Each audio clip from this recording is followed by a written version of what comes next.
Assalamualaikum warahmatullahi wabarakatuh. Selamat pagi anak-anak. Bagaimana kabarnya? Semoga baik-baik saja. Bertemu kembali dengan Ustadzah pada pembelajaran tematik hari ini.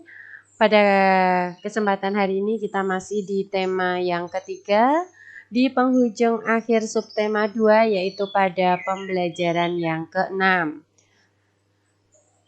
Pada pembelajaran hari ini ada 3 hal yang akan kita bahas, yaitu yang pertama mengenai tentang manfaat keberagaman budaya di masyarakat, yaitu masyarakat Indonesia. Yang kedua, kita juga akan belajar tentang tarian dari berbagai daerah di Indonesia. Ini ada contoh-contoh tarian dari berbagai daerah di Indonesia. Kemudian yang ketiga, kita juga akan melihat atau mempelajari tentang kata kunci pada iklan elektronik. Ya, ini 3 cakupan yang akan kita pelajari pada video pembelajaran hari ini. Mulai dari manfaat keberagaman budaya. Pada pembelajaran sebelumnya, kalian sudah tahu ada banyak keberagaman budaya di masyarakat Indonesia. Karena di Indonesia banyak sekali ragam suku bangsa yang beserta dengan keragaman budayanya.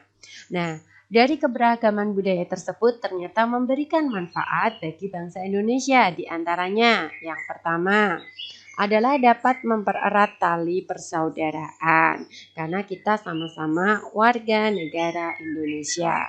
Yang kedua juga menjadi aset wisata yang menghasilkan devisa. Ini sangat baik untuk negara kita. Yang ketiga itu adalah memperkaya budaya nasional. Artinya dari berbagai macam budaya daerah ini terbentuklah sebuah budaya nasional. Karena adanya budaya nasional, maka ini juga menjadi identitas negara Indonesia serta sebagai ikon pariwisata Indonesia. Jadi ini keberagaman budaya di Indonesia ini juga menarik minat para wisatawan untuk datang berpariwisata di Indonesia. Manfaat yang keenam adalah sebagai pengetahuan warga dunia. Yang ketujuh sebagai media hiburan yang mendidik, karena mempelajari budaya-budaya dari berbagai suku bangsa ini adalah pengetahuan yang wajib kita kembangkan. Yang kedelapan menumbuhkan sikap nasionalisme, juga sebagai alat pemersatu bangsa Indonesia. Selain halnya kemarin Ustadzah sudah jelaskan ada dalam semboyan Bhinneka Tunggal Ika. Yang ke-10 yang terakhir ini dapat memupuk sikap toleransi, yaitu sikap saling menghormati dan menghargai antar keberagaman budaya suku bangsa di wilayah negara Indonesia. Ini adalah diantaranya manfaat-manfaat yang dapat kita ambil dari adanya keberagaman budaya negara Indonesia.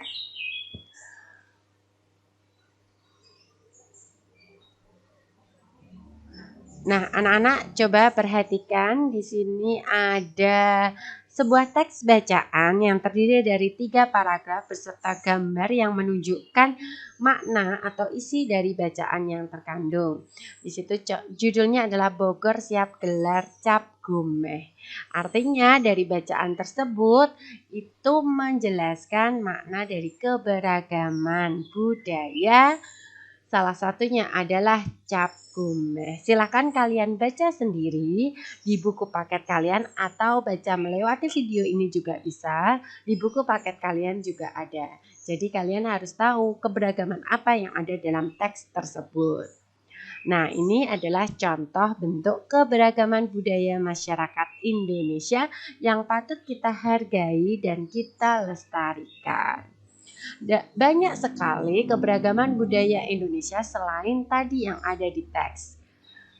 Nah, dari banyaknya keberagaman itu, maka Ustadzah memberikan tugas untuk kalian, yaitu membuat buklet keberagaman. Kalian dapat mencari informasi dari buku, majalah, koran, atau internet. Kalian juga bisa melakukan wawancara dengan guru atau pemuka masyarakat di lingkungan sekitar sekolah, juga bisa dengan orang tua kalian. Carilah informasi tentang segala aktivitas yang melibatkan partisipasi seluruh anggota masyarakat dari segala kalangan. Gunakan 2 helai kertas A4 yang dilipat menjadi 2 untuk membuat buklet. Kamu dapat memperkaya bukletmu dengan gambar-gambar aktivitas yang dimaksud. Anak-anak, yang dimaksud buklet di sini hampir sama dengan clipping. Hanya buklet ini adalah berbentuk buku kecil. Dia kecil.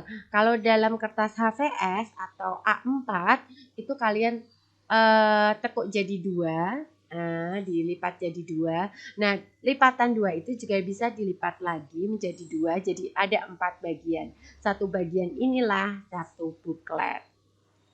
Silahkan kalian buat buklet kecil atau buku kecil yang berisi kegiatan yang memperlihatkan keberagaman sosial budaya yang terdapat dalam masyarakat.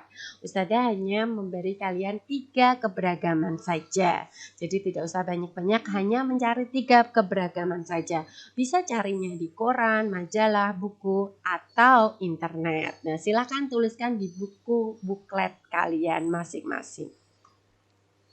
Baik, kita lanjutkan untuk yang selanjutnya, bahasanya tentang tarian. Nah, anak-anak, kalian sudah belajar berbagai macam tarian beserta propertinya, properti-properti yang digunakan. Di sini Ustazah akan membahas tentang nama tarian yang diambil berdasarkan properti yang digunakan. Jadi banyak sekali nama tarian, ternyata ada tarian yang namanya diambil dari properti yang digunakan. Contoh yang pertama, ini ada tari payung.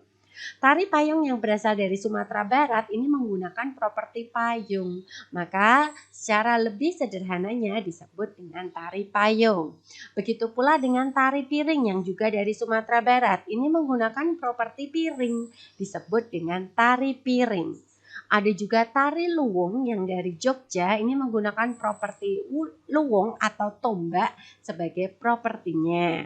Selanjutnya juga ada tari topeng yang berasal dari Cirebon, ini menggunakan properti berupa topeng sehingga disebut dengan tari topeng. Ada juga tari kipas, ini berasal dari Sulawesi Selatan, menggunakan properti utama berupa kipas, maka juga disebut sebagai tari kipas. Ini adalah beberapa contoh tarian yang namanya diambil berdasarkan properti utama yang digunakan. Apakah ada yang lain? Ada, yaitu nama tarian yang tarian tersebut menggunakan properti tetapi tidak dijadikan sebagai nama tarian. Contoh, ada tari Ranggo Ayak. Ini yang berasal dari Jambi, menggunakan properti rebana, tapi tidak menjadikan tari ini disebut tari rebana, tapi disebut dengan tari Ranggo Ayak. Selanjutnya juga ada tari legong dari Bali, menggunakan properti rangkaian kipas, tapi tidak disebut dengan tari kipas, melainkan diberi nama dengan tari legong. Ada juga tari bondan, ini dari Jawa Tengah. Tari bondan ini menggunakan properti kendi, boneka bayi, serta payung. Selanjutnya contoh yang lain ada tari cakalele yang berasal dari Maluku. Ini menggunakan properti berupa perisai. Terakhir, contoh yang terakhir pada kesempatan hari ini ada tari remo atau ngeremu, ini sama saja ya. Berasal dari Jawa Timur, ini menggunakan properti sabuk, keris, selendang. Untuk bentuk-bentuk tarinya sudah pernah Ustazah sampaikan di video-video pembelajaran sebelumnya. Nah, di sini kalian sudah tahu ada tarian yang menggunakan nama berdasarkan properti yang digunakan. Tetapi juga ada tarian yang menggunakan properti tari tetapi tidak dijadikan sebagai nama tarian. Nah, terakhir bahasan kita pada pembelajaran hari ini adalah mengetahui kata kunci pada iklan media elektronik. Pada pembelajaran sebelumnya kalian sudah membuat iklan media elektronik ya. Nah, di sini untuk mengetahui kata kuncinya ada berbagai macam kata yang bisa kita lihat kata kunci yang biasa menyertai itu apa saja.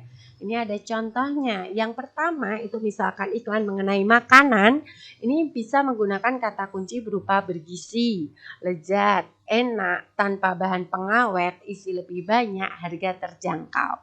Jika iklan menggunakan minuman, iklan minuman itu biasanya menggunakan kata kunci seperti segar, sehat, nikmat, enak, tanpa bahan pengawet, tanpa pemanis buatan. Bila itu iklan mengenai sampo, biasanya menggunakan kata kunci, contoh lembut, wangi, hitam, panjang, menghilangkan ketombe, mencegah rambut rontok, rambut wangi sepanjang hari.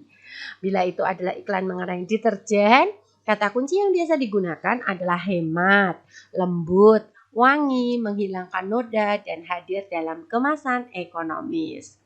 Ada lagi contoh yang lain, misalkan ini adalah iklan tentang bahan bangunan, maka menggunakan kata kunci semisal kokoh, kuat, tahan lama, tak tertandingi.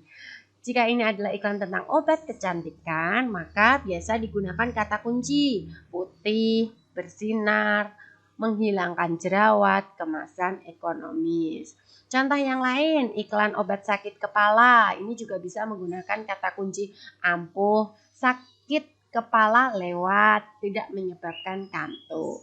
Atau iklan obat pencernaan, ini menggunakan kata hampir sama, yaitu ada ampuh, cepat mengatasi, mudah didapat, tidak menyebabkan kantuk, terbuat dari bahan alami atau herbal.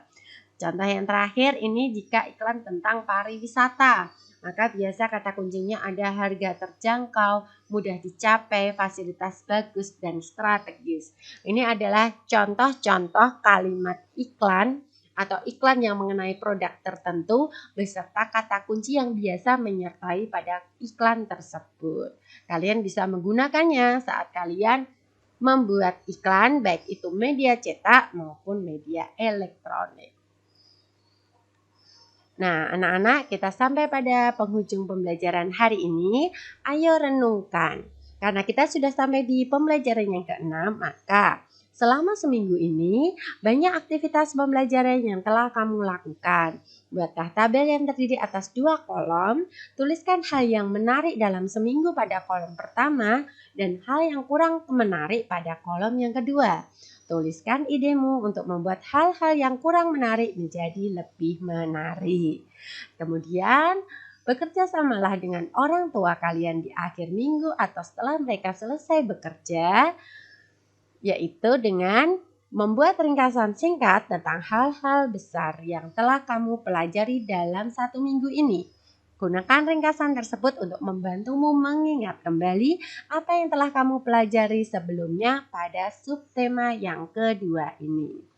Baik anak-anak, kiranya cukup sekian pembelajaran hari ini. Kita bertemu kembali pada pembelajaran besok di subtema yang ketiga. Dan di pembelajaran ini juga Ustadzah sudah memberikan link Google Form, yaitu tentang penilaian akhir subtema yang kedua. Kerjakan baik-baik dengan sebelumnya kalian awali dengan belajar dan berdoa. Semoga kalian bisa mengerjakannya dengan lancar dan mendapatkan hasil yang terbaik. Tapi ingat, kerjakan dengan jujur. Baik, tetap semangat belajar, jaga kesehatan. Ustadzah akhiri, wassalamualaikum warahmatullahi wabarakatuh.